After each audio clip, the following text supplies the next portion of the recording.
Now, down to the main business of the day, and that is to hear from the Premier of South Australia, the man who has the keys to the state, who has been in the job now for the last 6 months or so. We have just seen the delivery of the first budget of this new Liberal government after 4 terms of Labor governments in South Australia. The last time that Stephen Marshall spoke to this organisation, I believe, was a little bit over 4 years ago, Premier, when we were on the eve of an election then, and it was looking very much like it was going to be a new Liberal government at that stage. Of course, that didn't happen for reasons we won't go into this morning, but here we are a bit over 4 years down the track. You are the Premier of South Australia, and at a time, I guess, well, let's say the last month has been the winter of our discontent in politics in Australia. It has been an extraordinary period, I think one of incredible disappointment to the vast majority of the population to have seen what's happened at the federal level. That to one side, at the state level, Premier Marshall, it would appear that under your leadership, things are very much different to what they are with the Federal Party in Canberra. There is unity, there is purpose, there are objectives, there is the first budget that's just been delivered this week, and I think everybody who is in the room this morning, sir, is really keen to hear your thoughts about rural South Australia and where that actually sits now, because we had a Premier who was on the record, on television, saying that the regions in South Australia did not matter. Politically, they did not matter because he said there were no votes for Labor in regional South Australia, and therefore that's where regional South Australia has been on the spectrum now for some time. So are we going to see a reversal of that and an embracing of rural South Australia for all that it is? And let's face it, you know, we are here today because this is the Royal Agricultural and Horticultural Society of South Australia that represents, in a way, the farmers, the wealth creators of South Australia, who, since settlement, have been out there creating the wealth that has built this state. And like it or not, manufacturing, largely gone. Lots of other things now, largely gone, but agriculture has always been there. The regions of South Australia have always been there. Maybe now it is their time in the sun. Without any further ado, could you please welcome to the stage the Premier of South Australia, the Honourable Stephen Marshall, MP.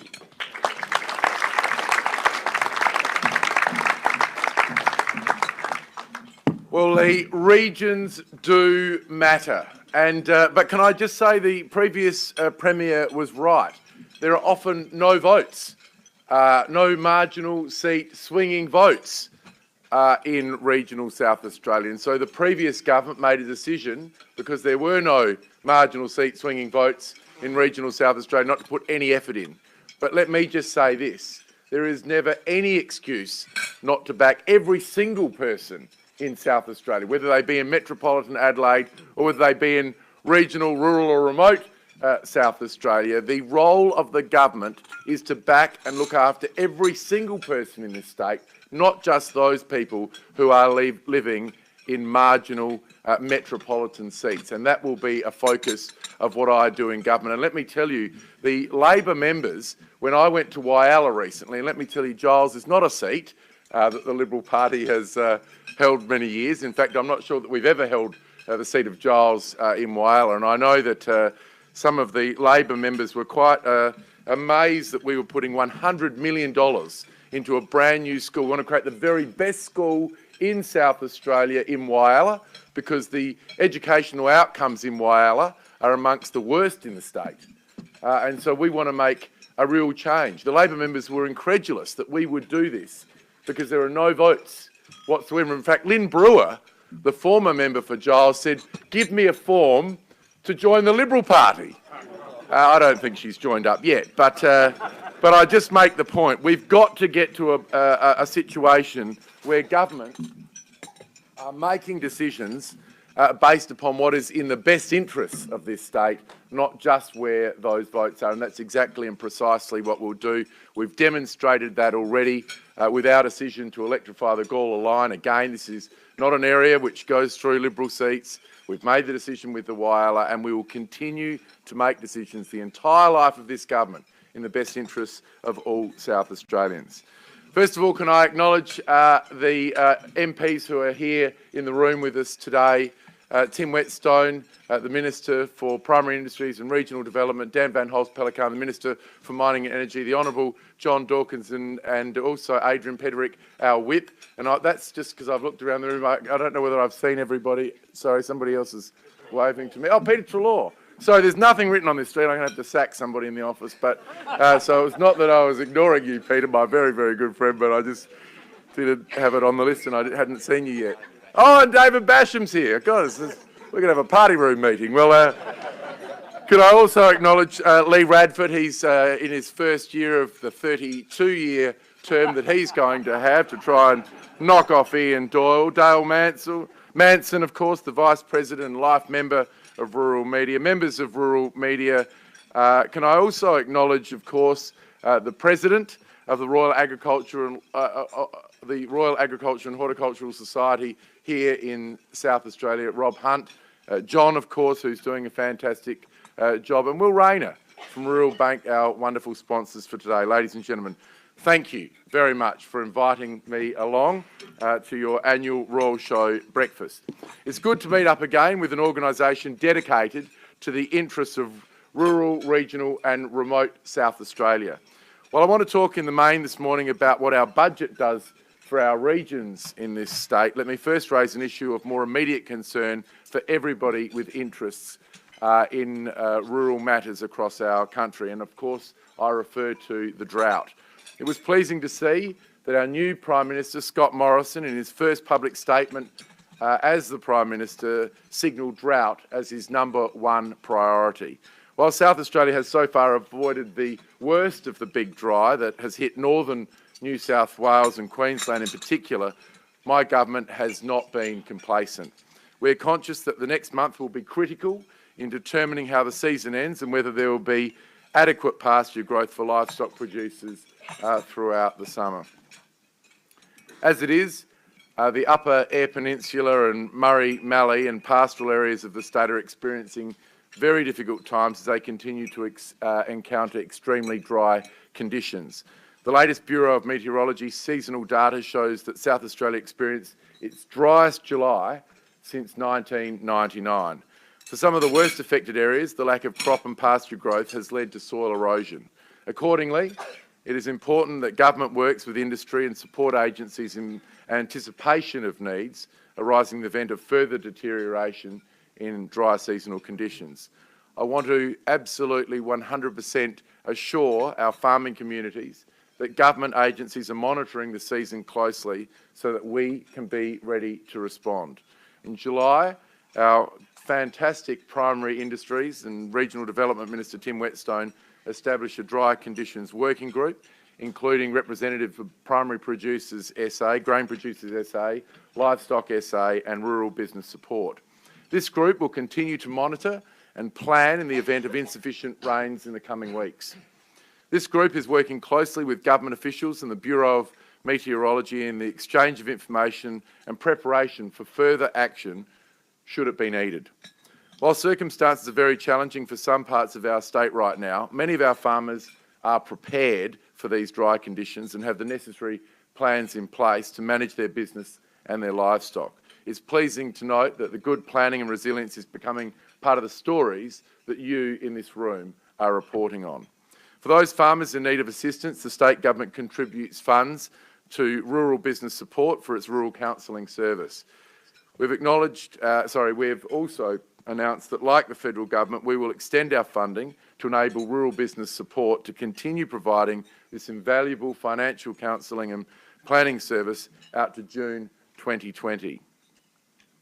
Prudent management of the budget introduced this week on Tuesday by the Honourable Rob Lucas, who got his latest chance after sort of 16, 17-year hiatus to bring down the state budget That prudent management that was displayed on Tuesday will enable the government to further support communities should additional assistance be required in the immediate future. Ladies and gentlemen, the importance of our rural production to the prosperity of the state can simply not be understated.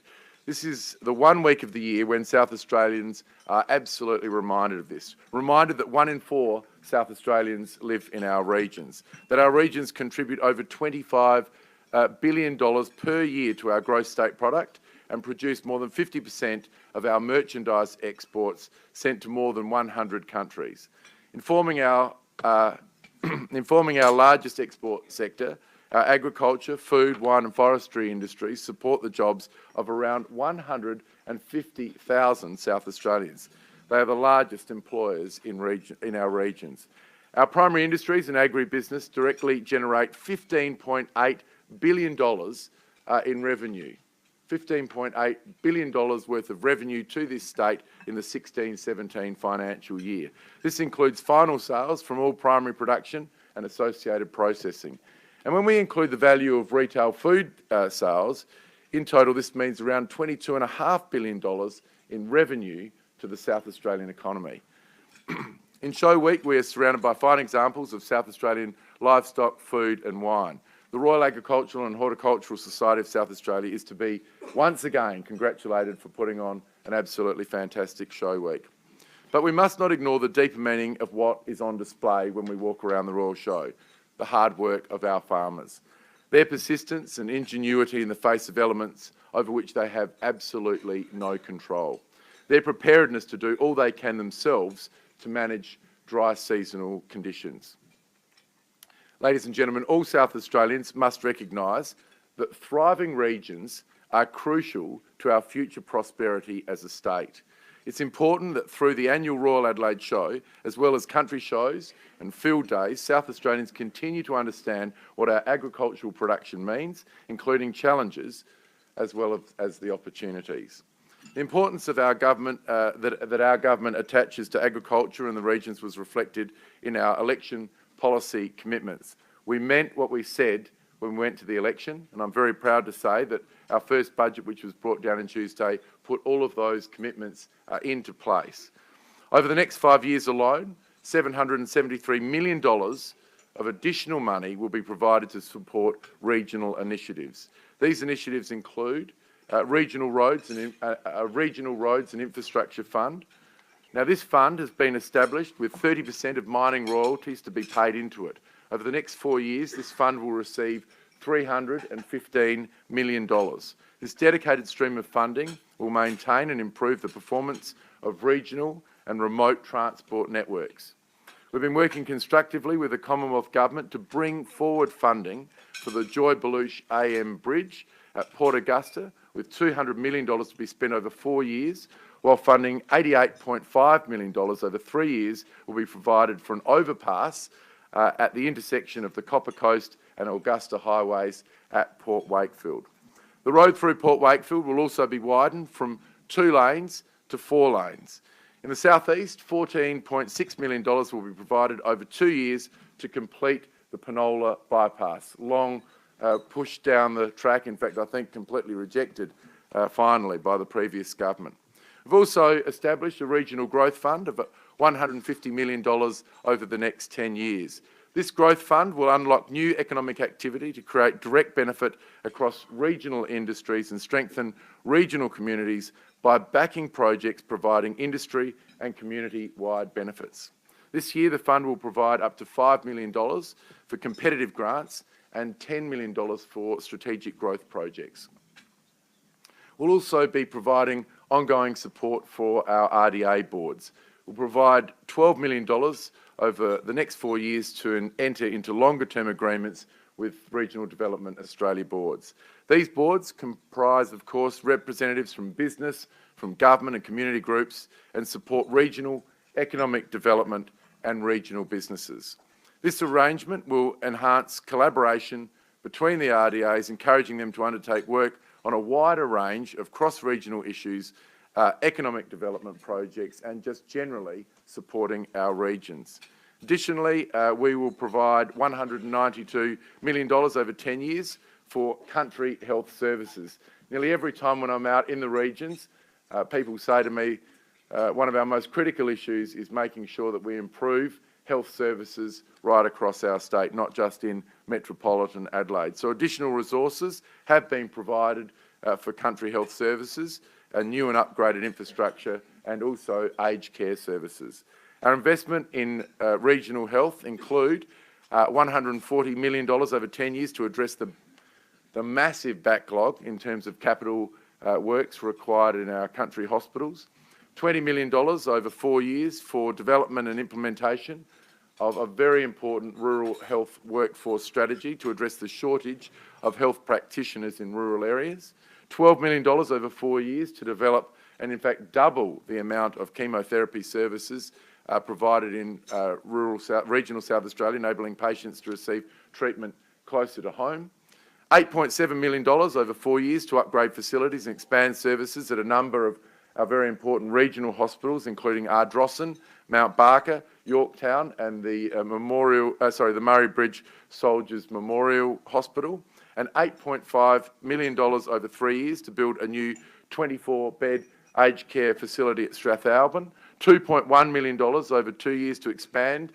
and upgrade facilities within the renal dialysis unit at the Mount Gambier Hospital, $1 million over 4 years for the South Australian Healthy Towns Challenge to encourage rural and regional communities to develop creative and innovative ways to help improve health, the health of the people in their local communities, $160,000 over 2 years to support a pilot program for an intensive outpatient addiction rehabilitation program in the Riverlands. So I think what you'll see, we're putting a lot of effort into improving health services right across our entire state, and in particular trying to address some of the imbalance that existed in regional South Australia.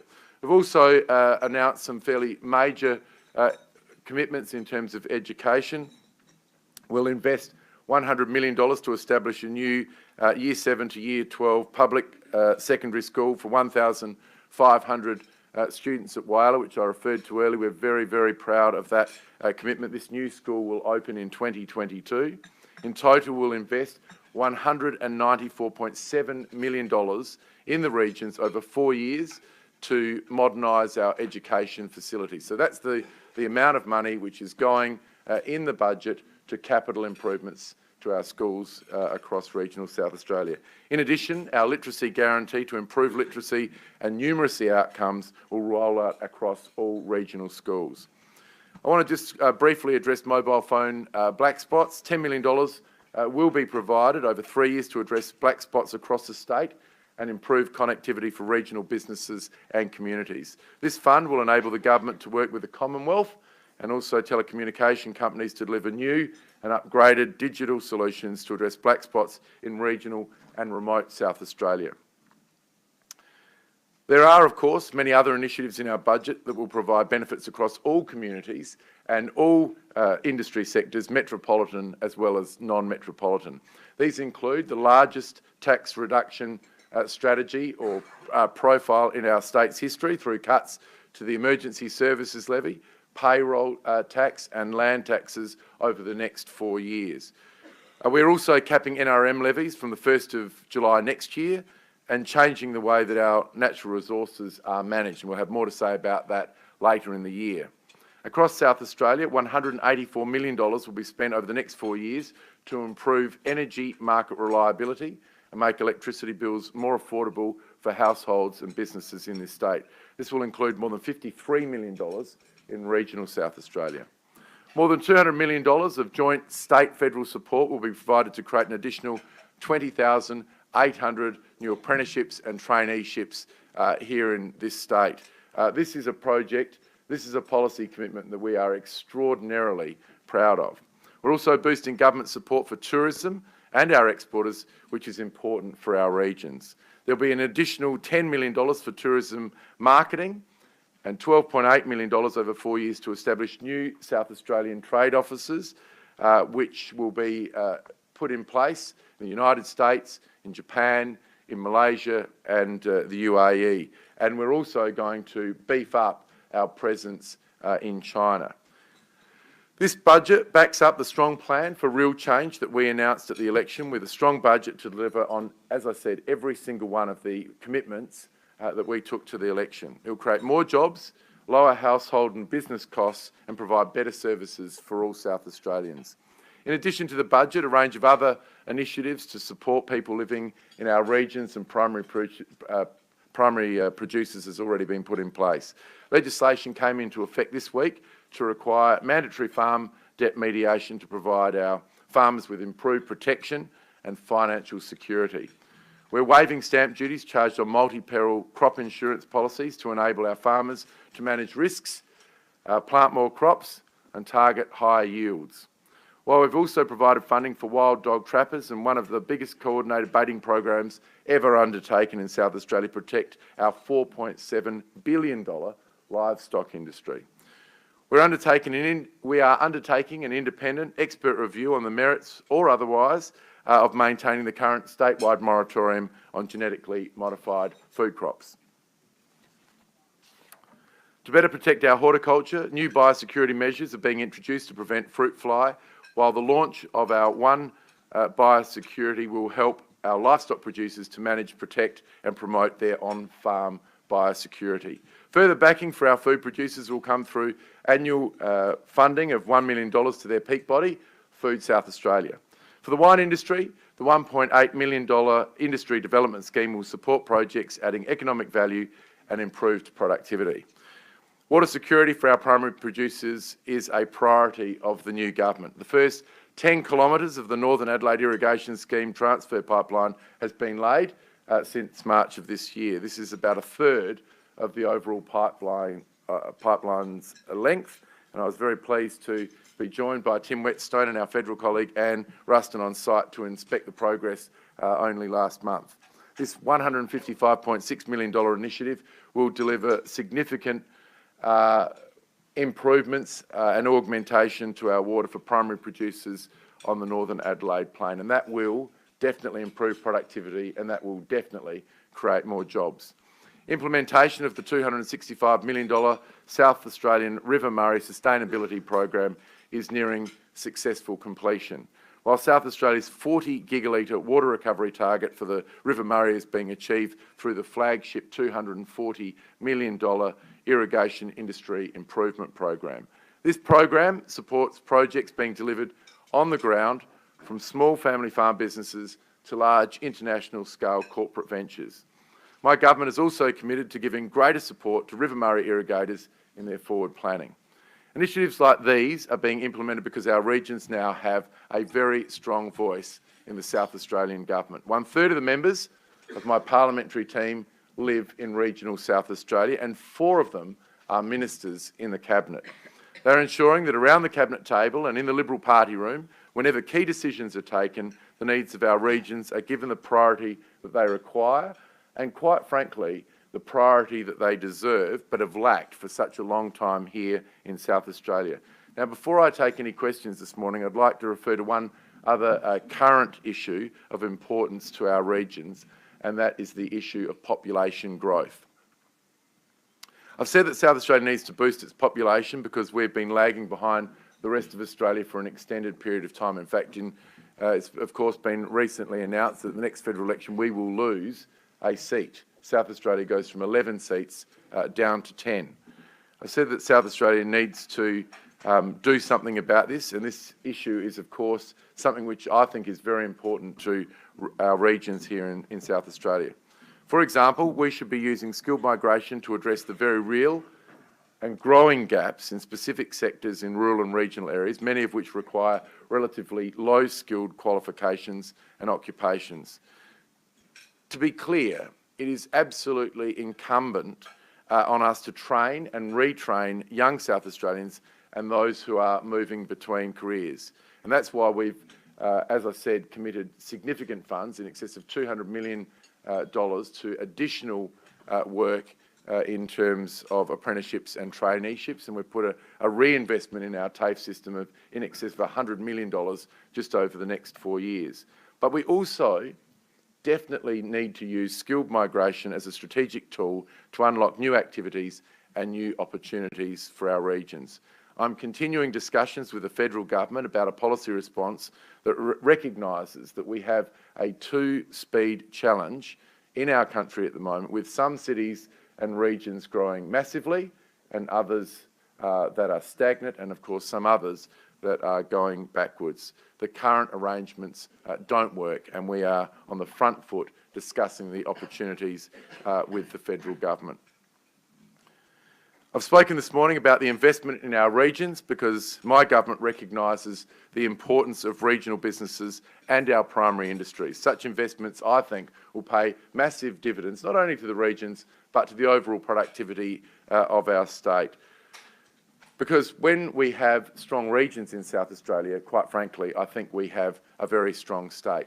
Now, before I do take questions, I've got one final thing that I would like to address this morning, and that is probably the reason why we are actually all here, and that is to recognise the enormous contribution of the wonderful Ian Doyle. He's slightly incorrectly reported. I'm probably going to have to report him to some sort of standards board this morning. The conversation that we had earlier the year when he invited me along this morning, he said, "We'd really like you to come along to the breakfast." And I said, "Look, I won't be able to do that because it's budget week." He said, "You'll be there."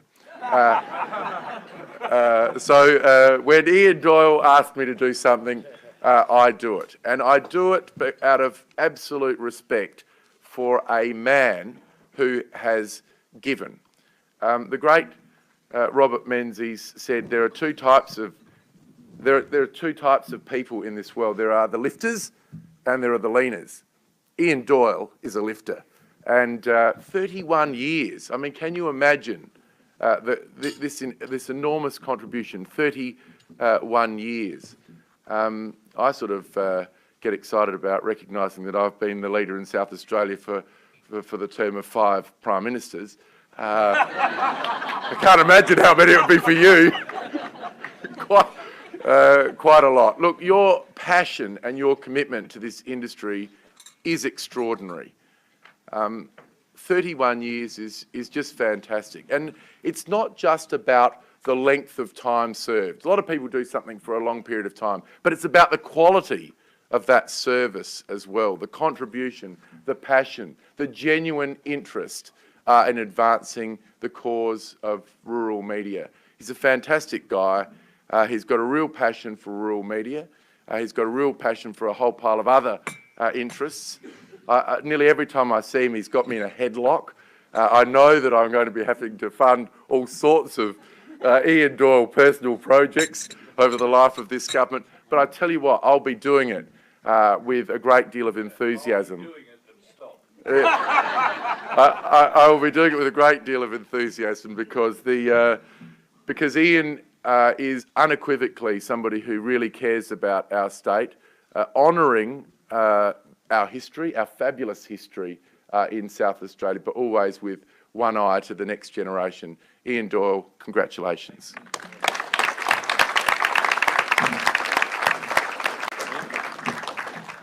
Thank you, Premier, and I'm delighted that we have got time for questions. I know that you have to be out of the room in a bit over 10 minutes' time, Premier. I'm going to try and take a leaf out of Ian's book at some stage soon because I need to tell you that this club, in association with the Australian Council of Agricultural Journalists, in 2021 is helping host the World Congress of the International Federation of Agricultural Journalists. Right. Now, IFAJ represents 50 nations, some 10,000 journalists worldwide, and we're hoping to bring at least 200 of them to South Australia in 2021 to tell the stories of agriculture in South Australia. And we're really hoping, Premier, that you might be a major sponsor of that that exercise. Pass the baton. So I'm taking the leaf out of this fella's book. I'm coming to see you. Questions for the Premier. Who would like to start? Yes, please. Good morning. Elaine Matcliffe from the Adelaide and Barossa Farmers Market. Food and wine tourism is very important for many of our regions, and it's great to hear there's an extra $10 million for tourism marketing. Will there be an increase in spend for tourism overall, so there's more resources to help support the small businesses out in the regions? I suppose as Liberals, we always think about an equation, and that is outputs. Labor always talk about inputs, and it's fair to say that this is a reasonably tough budget that's been brought down. We needed to do that because we needed to bring the budget back into balance, real balance, not fake balance. So we needed to bring it back into balance. So there are some efficiencies. The efficiencies in terms of tourism are very minor because we do recognise that they have been a very effective organisation. We're very grateful for the work of the SATC. We wanted to preserve their money in terms of marketing, making sure that we could bring as many people into this state as possible. As you know, that we've had a massive reinvestment in terms of the bid fund in South Australia. I think it's an additional $20 million over the next 4 years into our bid fund to bring more conventions into South Australia. Importantly, we're also changing the rules because previously the bid fund, as small as it was, could only be used at the Adelaide Convention Centre, which is great for Metropolitan Adelaide. But what we really wanted to do was to be able to open up that fund so that conventions and big groups could be encouraged into South Australia that would benefit the entire state. So, look, there are some efficiencies in that budget. They're minor in the overall scheme of things. Importantly, the marketing budget has been put in place. But I think the major point that I would make out of this budget, and I just implore people to think about this, and if you think about it in your own lives and your own businesses, the focus has got to be on getting value for money and improving outputs, not just continually increasing inputs. Farmers always think about this, reducing inputs, maximising outputs. We think like farmers. We want to increase the yield for the taxpayers of South Australia and get better bang for our buck, and that's what our budget's all about. Further questions? Down the back, Karen, if you can raise down there. Congratulations on the budget, and we acknowledge that you've had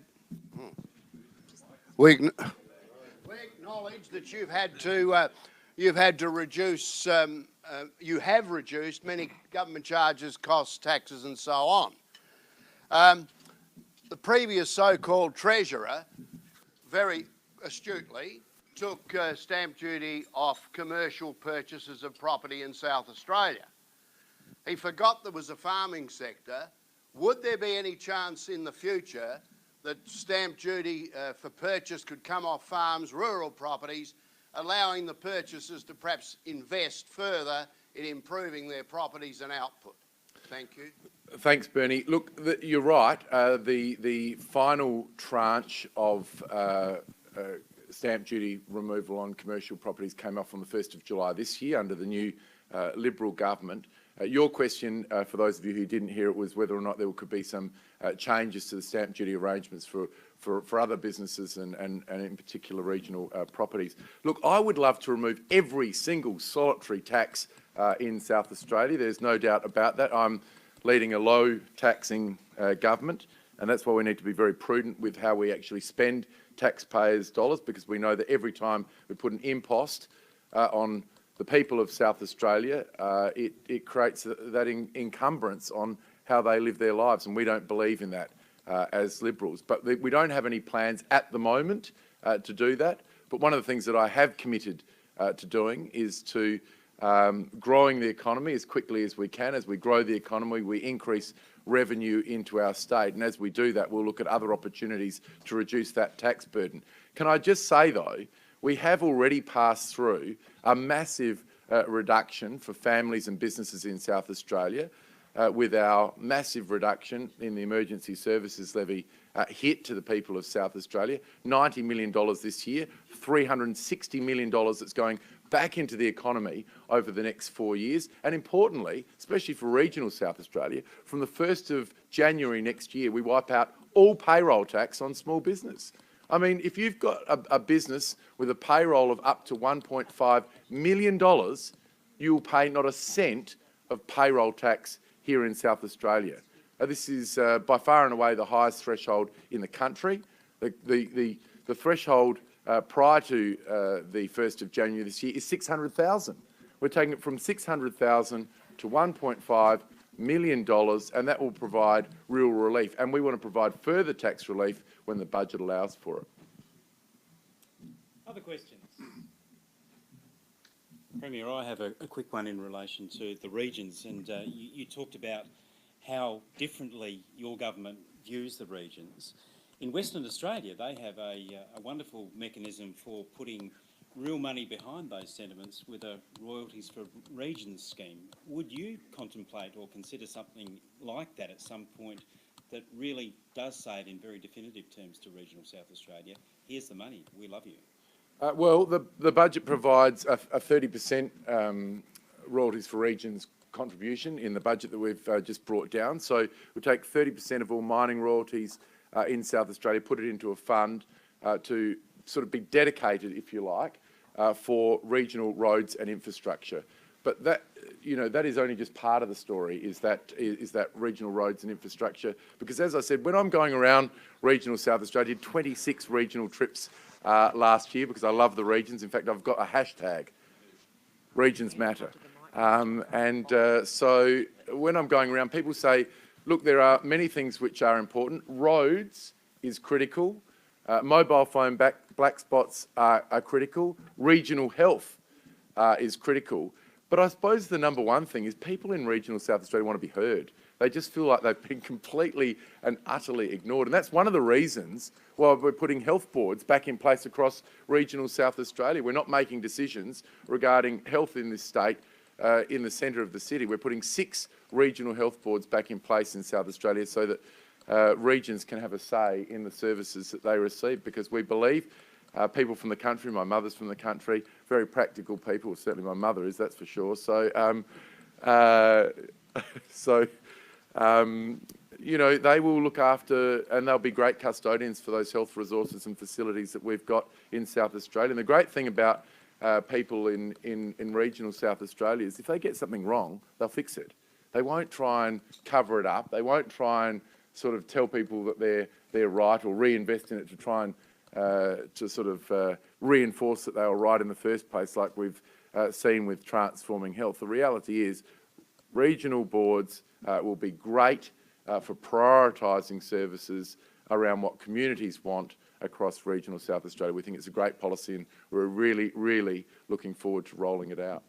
The Premier has to go in just a matter of moments. Is there any other question that anyone would like to ask? Jacinta. Got a microphone for you, Jacinta. Thank you.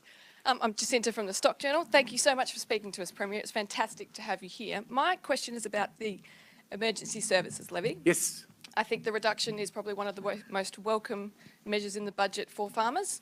But I'm wondering, can we go further? A lot of support that we hear is for an exemption to the ESL for our volunteers in emergency services. They run our communities, they save lives, and they do it by putting their own lives on the line.